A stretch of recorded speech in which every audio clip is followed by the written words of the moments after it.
Wins on the road, last-second field goals, overtime battles and an outrageous blowout were all part of an entertaining NFL Week 10 in which the good teams won for the most part, but they had to work fairly hard to do so. Here is what we learned on Sunday.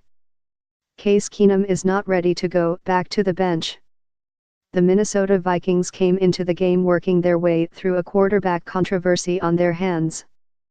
Teddy Bridgewater was activated after more than a year away from the game, but he did not start.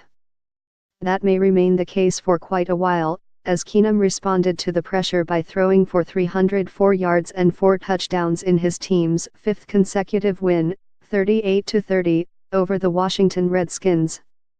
Keenum's record as a starter improved to 5-2, and that does not include him having done the heavy lifting after he came on in relief of an injured Sam Bradford in a Week 5 victory.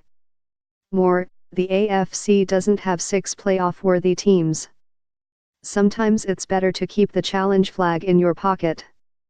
The Bears turned a 23-yard reception, and a first-and-goal at Green Bay's 2-yard line, into a costly turnover thanks to coach John Fox's challenge of the ruling that his receiver was down before scoring.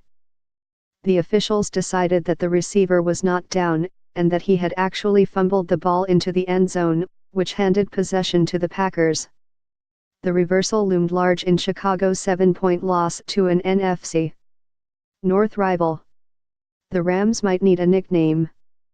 Los Angeles improved to 7-2 with a 33-7 win over Houston in which it dominated in every aspect of the game. Jared Goff, who has 666 passing yards and 7 touchdowns over the last 2 weeks, is looking like a superstar, and Robert Woods scored 2 receiving touchdowns for a 2nd consecutive week. They could always do a play on an old favorite, adjusted for their current home field, and be called the greatest show on grass. The Cowboys are going to miss Ezekiel Elliott. The Cowboys rely on Elliott not just for his huge production as a runner, but also as a fantastic decoy on play-action plays. In the first game of his 6-game suspension, Dallas could not establish the running game, and that allowed the Falcons to simply pin their ears back and rush right at Dak Prescott all game on the way to a 27-7 victory. It was only the 2nd time a Prescott-led team has scored in single digits. It is good to be able to switch gears. The New Orleans Saints may have a pass-happy offense that thrives indoors, but on the road in Buffalo against a bad rushing defense, they decided to take what they were being given. And they took en route to a 7th consecutive victory. Mark Ingram and Alvin Kamara led an offensive attack that produced 298 rushing yards and franchise-record 6 rushing touchdowns.